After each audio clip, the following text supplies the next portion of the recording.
Alright guys, it's been a while coming, but hello, I'm Chicken Rides. I have an empty section of road, which is closed off, and this is my MT-03 review.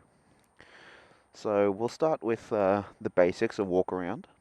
Here she is, she's powered by a 660cc big single engine from the Yamaha Tenere, or the XT660. So Yamaha talk about this bike as being halfway between a naked and a motard. So if you look at it, it's definitely got this this very upright seating position. You can see the bars are very up, and you're sitting very far forward in the tank. So it does feel like you're almost riding a dirt bike, but it's also got a really low seat. I can get both my feet flat on the ground, no problem. And in that way, it's kind of more. It's definitely a road bike. I went over some obstacles before, and it definitely doesn't. It's not an off-road bike. Leave it at that. Speed bump. Woo! So mods, I guess, is what everyone wants to know.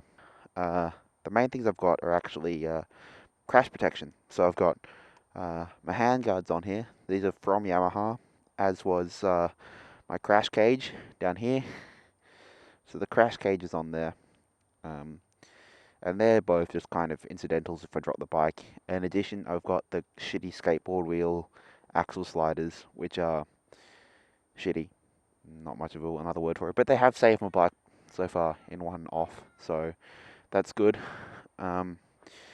Towards the back, I guess, is where all the serious work's happened. I've put on a Ventura rack carry system. I don't have the bag with me at the moment, but I've got a full tail tidy from R&G.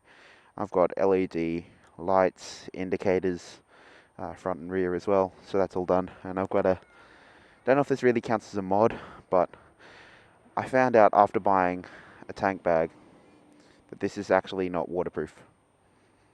Okay, it's water, it's fine.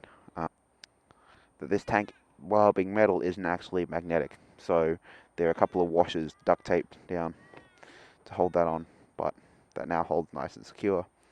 That's my tank bag. So the question really is, does it suck? And the answer is a very definitive no. No, it does not.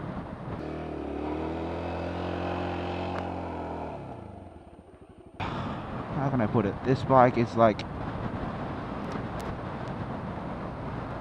it's the equivalent of performing heart surgery with a hacksaw. It's brutal. And it's actually a very unforgiving bike. Oh shit! Scraping the foot peg! I tell people, if you ever want to learn to ride properly, and you want to have your skills pushed, and you want to find where your limits are, buy one of these. This bike is ferocious. It's got this amazing down-low torque delivery, and if you ask it to, it will quite happily rear itself up and just chuck you off the back. Suspension-wise, handling-wise, it's a very nimble bike. It doesn't feel like it's a heavy bike at all. So it's largely to do with two things. The first half being the very upright riding position, the very forward riding position, and the second being the very short steering rake, which gives it this amazing turn in. I've got to get used to a few things, and I don't think these are actual problems with the bike, but it's a lot more there's a lot more steering input than I'm used to with the CBR, and it's a little bit more squirmy in corners. It doesn't feel quite as settled, but I think that's just down to the fact that it's so much more sensitive and so much lighter, so much more flickable through corners, and that nimbleness kind of translates to being what I feel is a bit squirmish. But that's again me nitpicking at the suspension here. Brakes.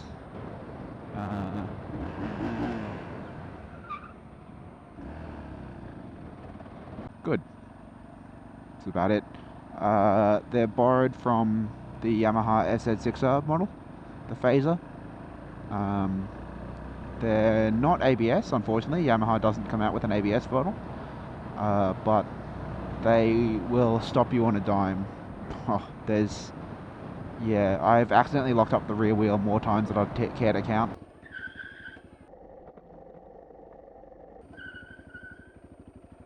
Sup?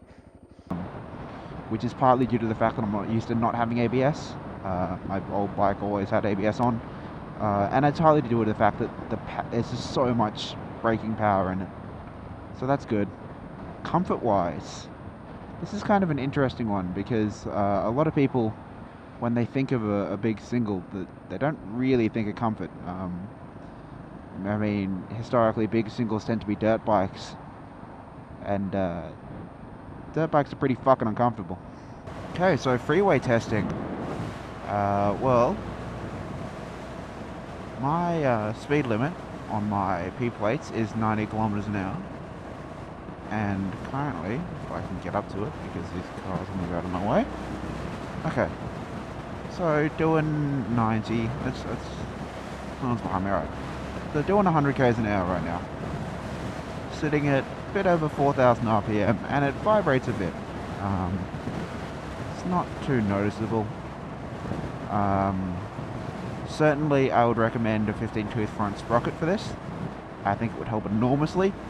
I think it would just bring the power, especially with the really tall first gear that this has, down to a usable level.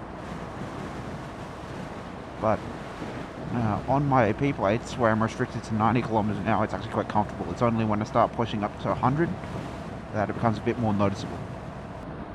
Power-wise, this thing's pretty solid. I mean,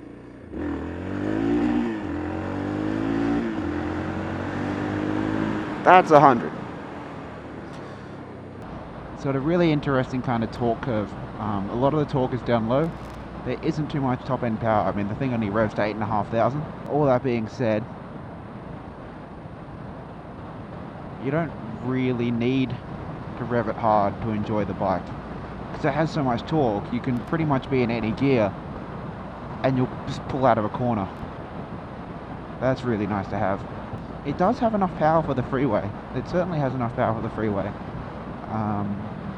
I was sitting pretty comfortably at, what a 95, 100 or so in 6th gear, about 4,000 RPM.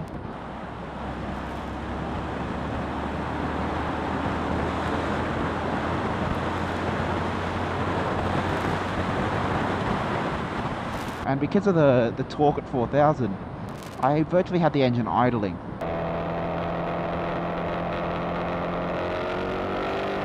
No real throttle being used. Just keep super calm and quiet. And the seat's really nice too. Actually quite a low seat, especially for a big CC single, when you expect, dirt bikes to be the norm. So that's again something that's just really, really nice about the bike. Roads like this, I haven't quite tested anything tight yet.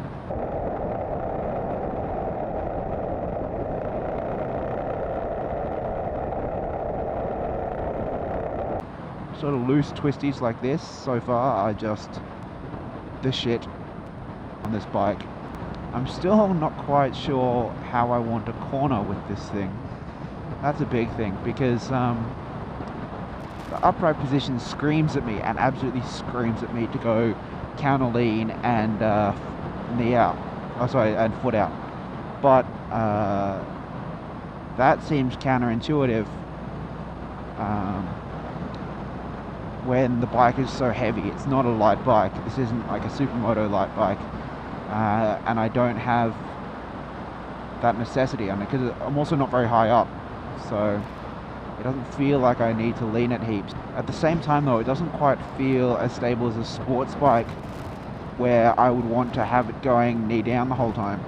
Figuring out what I want to do to it and how I want to corner it. I think I'm going to just play it by ear and let you guys know. But yeah, I'm sure I'll find a way to corner that will let me get maximum benefit from it.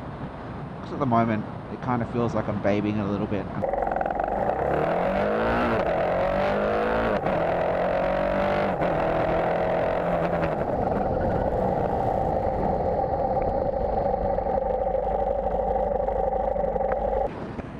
But yeah, I think I'm babying a little bit. But for now, guys, that's my not-so-quick review of my beautiful Yamaha MT-03. But until next time, I'm Chicken Rides. Catch you later. Cheers.